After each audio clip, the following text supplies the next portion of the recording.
Hello everyone, welcome back to Let's Learn Physics, the show where I explain graduate level physics textbooks to curious minds like you. Last time we did chapter 6 of Classical Mechanics by Goldstein and collaborators, and it was on oscillations. And today we'll be looking at Albert Einstein's attempt to reconcile two seemingly contradictory theories of physics into one combined theory, the special theory of relativity. Around the year 1900, we had two theories of physics. We had Newton's theory of forces, and we had Maxwell's theory of electromagnetism. Isaac Newton said that in any inertial reference frame, that is, any perspective that is traveling with a constant speed in a constant direction, the laws of physics will be the same. However, electromagnetism predicted that the laws of physics should be different depending on how fast you are moving relative to light. This had the implication that electromagnetism should be lopsided. It should be different to observers moving at different speeds. So Einstein's quest was to find a theory that would explain why electromagnetism does work independently of velocity. In those days, the idea of relativity was if you had someone standing on the ground and someone driving by at a constant speed, you could transform into coordinates so that the person driving was staying still and the person standing on the ground was moving in the opposite direction. And if you know the velocity of an object in one of these frames, you can find the velocity in the other frame by adding or subtracting the change in velocity between frames. If I'm driving by you at 4 miles an hour and there's a bird flying past you at 2 miles an hour, it looks to me like the bird is flying backwards at 2 miles an hour. We represent this with a graph of space and time. Suppose we look at just one dimension of space, and then time goes vertical. The present at any moment in time would be a horizontal line. So as time goes on, you standing by the side of the road would travel through this space-time diagram along the time axis. I in my car would travel along this space-time diagram in a diagonal direction, because as time goes on, my distance from you increases. Before Einstein, it was thought we could transform coordinates into my perspective by simply skewing the time axis, so that my time axis now points straight up and down, and your time axis now points at a diagonal, because in my reference frame, I'm the one who's not moving, and you're the one who is. Which brings us to the content of the chapter, 7.1. The basic postulates of the special theory. Einstein's insight was to propose that the speed of light is the same for everyone. No matter what speed you're traveling relative to me, you will always measure the speed of light to be the exact same in every direction. And I will also measure the speed of light to be the exact same in every direction. This may seem like a contradiction. However, the contradiction relies on the assumptions that went into that pre-Einstein conception of relativity. Einstein realized that if the speed of light was the same to all inertial observers, and the time axis distorted when we boosted into a different reference frame, the space axis must also distort to be mathematically consistent. So suppose we take 2 points in space-time, or two events as they're called when we include time. They're each at a different location and a different time. Before Einstein, it was thought that the time between these two events would be universal. It would be agreed upon by everyone, no matter how fast they're traveling or in what direction. But it was also understood that the space between these events would be different. It would depend on how fast you're traveling. If I drive at a constant 60 miles per hour past my house, then past a grocery store, then to me, in my physics inertial reference frame, my house and the grocery store are at the same place. It might be easier to comprehend if we think about spaceships. Suppose we have two spaceships, each coasting along at their own velocities. In each spaceship's perspective, it is at rest and the other one is moving. Suppose first I pass you, and then 10 minutes later, an asteroid passes you. You would say that since you're not moving, that those two things happened at the same place. Yet I would say that the first one happened at my location and the other one happened however far behind me. So even before Einstein, it was understood that distance is relative. Einstein's insight was that both distance and time are relative. But there is something that remains the same. You've got a crossing between spaceships, and then a spaceship crossing an asteroid. And no matter what reference frame you look at this, there is something between these two that is constant. And that is called the space-time interval. It's represented by delta S. And it's set up like a Pythagorean theorem. The square of the space-time interval is equal to the square of the speed of light times time minus the square of the distance. Or some textbooks reverse the minus sign so that it's minus the speed of light squared times time squared plus the square of the distance. But this textbook adopts the plus minus minus minus convention, so that's what we'll use for this video. And this space-time interval between these two events remains constant. Even if you transform the time, the space also transforms just perfectly so that the space-time interval remains constant. If we calculate the space-time interval between two events and it's positive, we say those events are time-like separated. If the space-time interval between two events is negative, we say it's space-like separated. And if it equals 0 exactly, we say it is null, or light-like. If we draw this on a diagram with 2 spatial dimensions and 1 time dimension, and scale it according to the speed of light, we get a graph that is called a light cone. Starting at the origin, any trajectory that goes into the future inside this cone, or into the past inside this cone, is a time-like curve, with a positive space-time interval. Any trajectory that goes outside of the future and past light cones is a space-like trajectory. By transforming coordinates, any future time-like trajectory can be mapped to any other future time-like trajectory, and any space-like trajectory can be mapped to any other space-like trajectory. What this means is that outside of the light cone, there is no distinction between future and past. If you could hypothetically travel faster than light, then you could transform in coordinates such that you're also traveling backwards in time. And then if you transform coordinates again for your return trip, you can arrive back at your starting place before you left. I've talked about this ad nauseum in other videos, so if you want to hear me talk about that more, you can go watch them. When we transform the time component of the space-time interval, we find that time flows at different rates for observers traveling at different velocities. Thus, we can make a distinction between proper time, which is the time observed by the traveler, versus laboratory time, which is the time observed by somebody who is not traveling. This distinction is a little bit arbitrary, but it's useful in practice. By holding the space-time interval constant, we can develop an equation that relates the proper time and the laboratory time. This quantity under the square root comes up again and again and again, as does velocity over speed of light, so we give them their own symbols. V over c is beta, and 1 over that square root is gamma. Now at this point, undergraduate special relativity courses would start talking about paradoxes and how to resolve them. However, this textbook just drops a baller line. It goes, understanding the division of space-time by the light cone is usually all that is needed to resolve the apparent paradoxes of the special theory. No mention of the ladder paradox or the grandfather paradox. They're just basically saying, if it seems weird, do the math.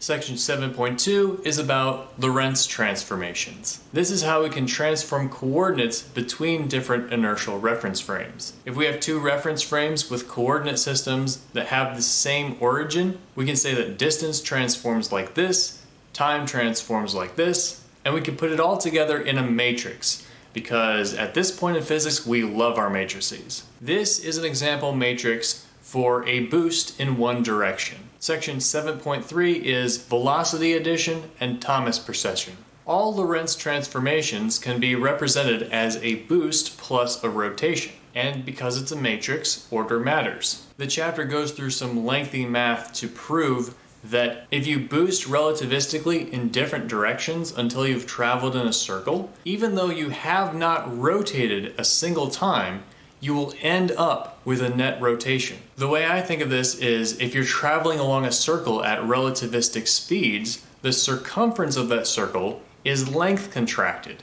It is smaller than 2 pi times the radius, which means the number of degrees that you travel around is less than 360. If we draw this, it's like this wedge of the circle is just cut out. It doesn't exist. this point is the same point as this point, and this line is the same line as this line. So if we travel around the circle without changing our orientation, then by the time we get back to the point we started, we are facing a different direction. Remember, these 2 points are the same point, and so the orientation of this vector at the end of its track, if we draw it at the beginning again, it is pointing in a different direction. By the way, this circle with a wedge cut out has the same geometry as a cone, and the size of the wedge depends on how close to the speed of light you're traveling. That change in orientation is called Thomas precession, and it's important in things like particle colliders, where particles travel in circles at relativistic speeds. Page 1 out of 4 done. I'm going to take a break. Section 7.4, Vectors and the Metric Tensor.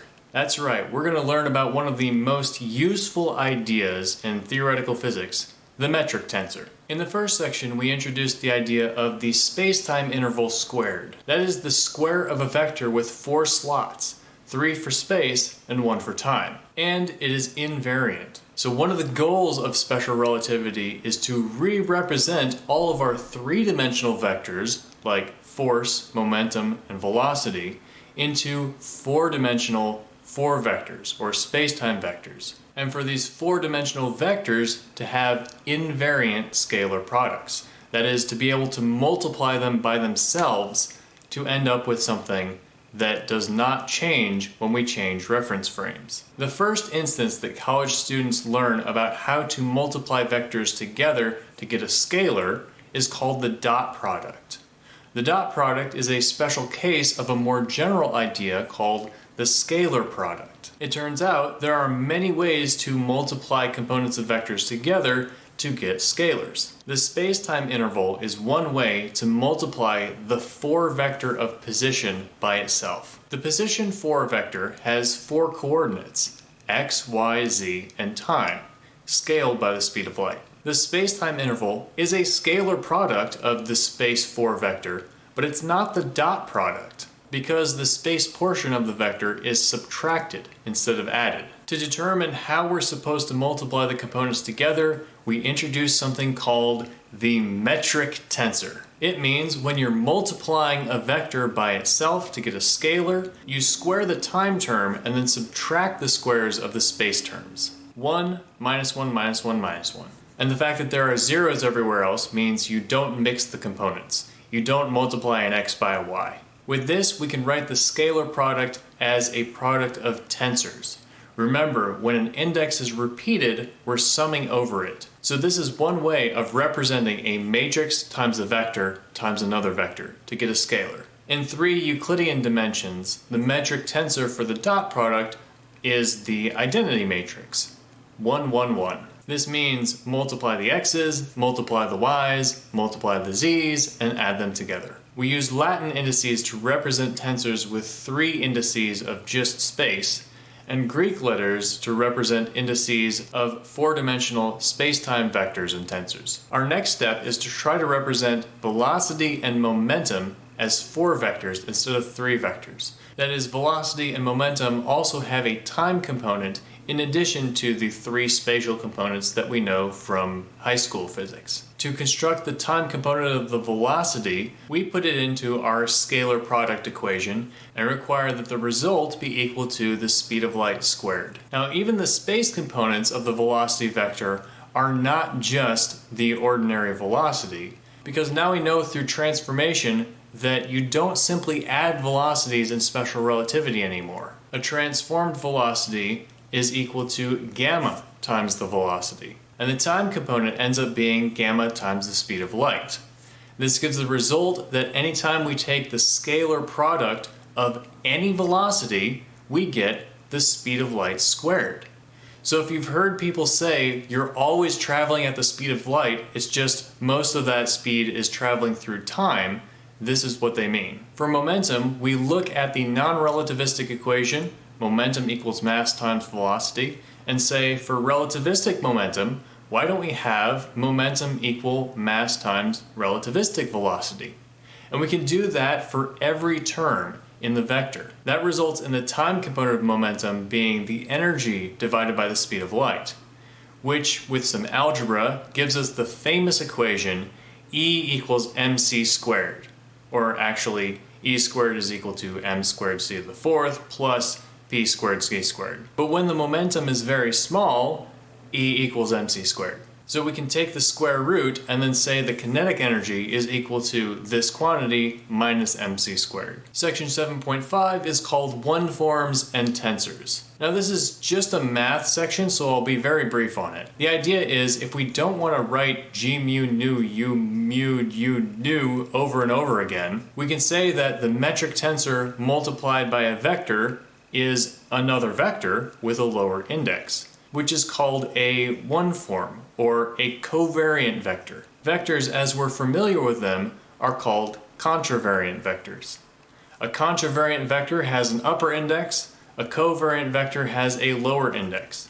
And all that a covariant vector means is that it's already been multiplied by the metric tensor, which means if we were to rewrite the position vector as a covariant vector, it would just have the position components be negative. The chapter introduces a hodgepodge of four-dimensional math ideas like contraction, which is when an upper index and a lower index in a tensor are the same and you just multiply them together to make a smaller tensor. It mentions that the divergence is represented this way, and it now has a time derivative as well as space derivatives. It introduces a new way to multiply vectors together called a tensor product, which is you multiply every possible combination of elements of a vector and create a tensor out of the results. Lastly, it talks about the wedge product, which is the tensor product of two vectors minus the tensor product of the same vectors switched around.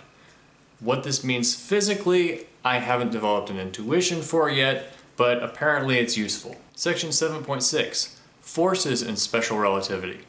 After a long, lengthy discussion of electromagnetism, which we will talk about when we get to that textbook, the section concludes that we can just define the force as the derivative of the momentum with respect to time, which is just Newton's second law, F equals ma, in calculus form. So the time component of the force is just the change in energy over time, divided by the speed of light.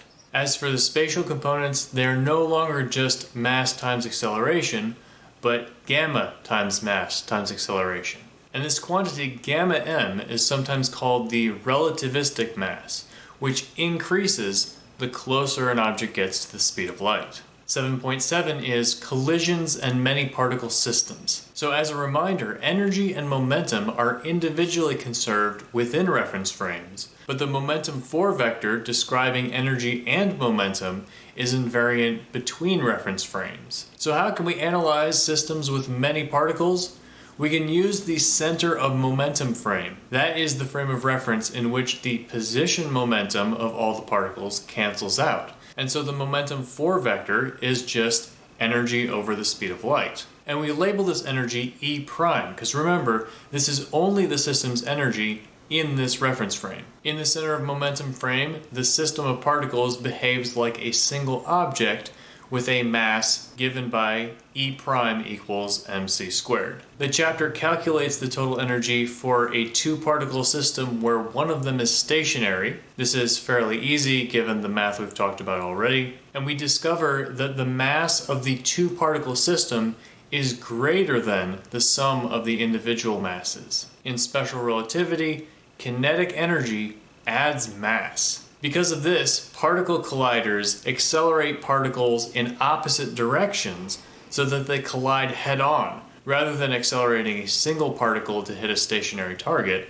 because if the two particles collide head-on, that's the center of momentum frame, and we need to give them less energy to create those reactions than we would if it were a stationary target and one moving particle. The section finishes up by calculating scattering angles in the center of momentum frame and the lab frame, but it's just a lot of math, which is really only useful for particle physicists, so we'll skip it for today. Section 7.8, Relativistic Angular Momentum. In three-dimensional physics, we remember that the angular momentum of an object is equal to its distance from an axis cross product its momentum.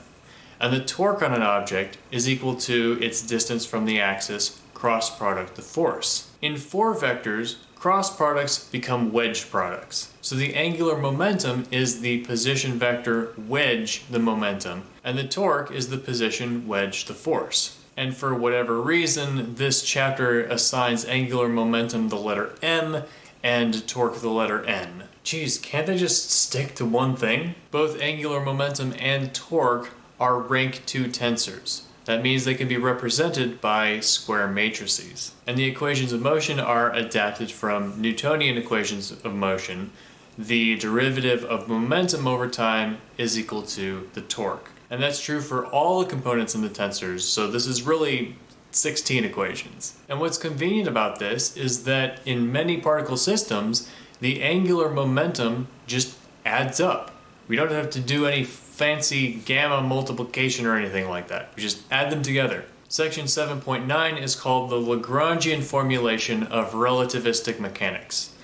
And honestly, I didn't understand it well enough to relate it, and it seems to be overshadowed by the next section, which just adapts the Lagrangian to have another time slot, like everything else we've done in this chapter. So we'll skip to section 7.10, Covariant Lagrangian formulations. So if you remember way back in video 1 of this series, we talked about the Lagrangian as a function of coordinates, velocities, and time. So if we want a version of the Lagrangian for special relativity, which has space and time, that means we have to add a time velocity to it, which seems kind of weird because dt is just 1. That's not a variable. So what we do is, instead of having the derivative of time with respect to itself, we use another parameter. And it could be any parameter. This is parametric math that I'm not going to get into the details, but the most convenient thing to use is the proper time. So instead of the derivative of time with respect to itself, we have the derivative of time with respect to proper time. And for all the velocities, instead of having the derivative of the coordinate with respect to time, we have the derivative of the coordinate with respect to proper time. So all these velocities are the change in x over proper time, the change in y over proper time, the change in z over proper time, and then the change in time over proper time, which is not necessarily equal to 1. So then we label this new Lagrangian with the Greek capital gamma, and it's a function of the coordinate 4 vector and its derivatives with respect to proper time, which is not the velocity 4 vector. This Lagrangian is called a world scalar, which means it's like a scalar field, except in addition to having values at every point in space, its value also changes in time. To find the equations of motion, we put it into the familiar Euler-Lagrange equations. So how can we construct a Lagrangian that works in these equations to give us what we need? Well, we can't just add kinetic energy plus potential energy. The book proves that this doesn't work. And then the book shows that this will always give a valid covariant Lagrangian. It also points out that this is not the only valid lambda, that others can be found. And just like we can find the momentum by taking the derivative of the Lagrangian with respect to the velocities, we can also find conjugate momentum by taking the derivative of the relativistic Lagrangian with respect to the velocities, with the caveat that this conjugate momentum is not equal to the momentum 4 vector. They're slightly different concepts. Alright, that's it for special relativity. However, there's one more section of the chapter.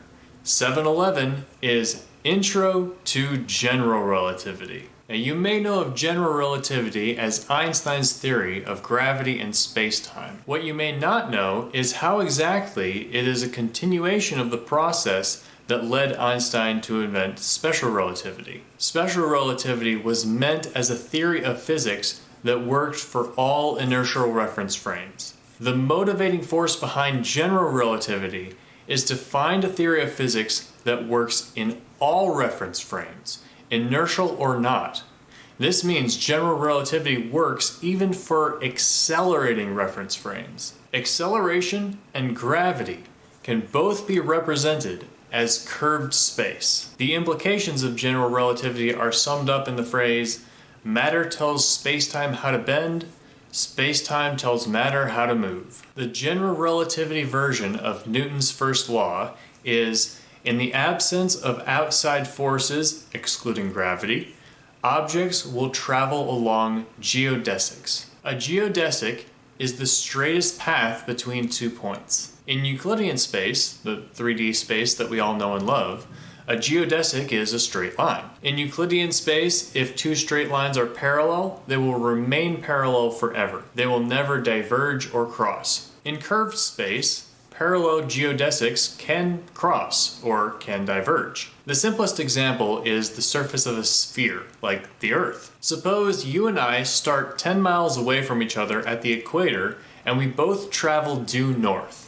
That's about as parallel as you can get. And if we both travel for straight lines for long enough, our paths will cross at the North Pole. So if we treat the surface of the Earth mathematically like a 2-dimensional space, that space is not flat, it's curved. So to extend the math of special relativity to general relativity, we can start by thinking of a vector c, which is the distance between geodesics. As we move along those geodesics, c will change in different ways depending on the curvature of the space. The curvature of the space can be represented by the Riemann tensor, which is a rank 4 tensor, which means you have to think in 4 dimensions if you want to visualize it. It's given by this equation. And what it is it's just the difference in the directional derivatives at a point in space. And if that confuses you like it confuses me, don't worry, I plan to do a whole series on general relativity sometime in the future. If we contract 2 indices of the Riemann tensor, we get a rank 2 tensor called the Ricci tensor. And because it's rank 2, we can represent it as a matrix. And if we contract the last 2 indices of the Ricci tensor, we get a scalar called the Ricci scalar. It's a field, and every point in space has a different value of Ricci scalar. What it means is, if you draw an infinitesimal sphere around that point, and the volume of that sphere is 4/3 pi r cubed, then that point has Euclidean curvature, and the Ricci scalar is 0. If the Ricci scalar is positive, then that infinitesimal sphere has a lower volume than the corresponding Euclidean sphere. And if the Ricci scalar is negative, then that sphere has a higher volume than the Euclidean equation. Combining these things with the metric tensor, we get the Einstein tensor, which is the curvature of space-time. And when we set that equal to the stress-energy tensor, which is mass and energy and pressure and all that stuff, we get the general relativity Einstein field equation. Now there's one problem with this equation. This equation predicts a collapsing or expanding universe. Einstein believed the universe was static, so he put an extra term in the equation to give it some negative energy to balance it out and keep the universe at the same size. This term was called the cosmological constant, and Einstein called the cosmological constant his biggest blunder. In a twist of irony, it was recently discovered that the universe is expanding, and so now that cosmological constant, that biggest blunder, is back in the equation to describe dark energy. And so we sometimes joke that even when Einstein was wrong, he was actually right. Alright, that was Chapter 7 of Classical Mechanics by Goldstein and collaborators. We learned how the contradiction between Newtonian dynamics and electromagnetism was resolved by letting space and time vary and holding the speed of light and the space-time interval constant. We learned about Lorentz transformations, and we started thinking in terms of tensors, including the metric tensor, g mu nu. We adapted position, velocity, momentum, and force into relativistic 4 vectors, including a time component. And lastly, we got a sneak peek at general relativity. Next time we'll look at Chapter 8, the Hamiltonian method for finding equations of motion. That's all for today. Don't forget to like the video and let me know what you thought in the comments. And if you think what I'm doing here is valuable, you can support me on Patreon like these cool people. Thanks again for watching. I'll see you next time. Last time, we did Chapter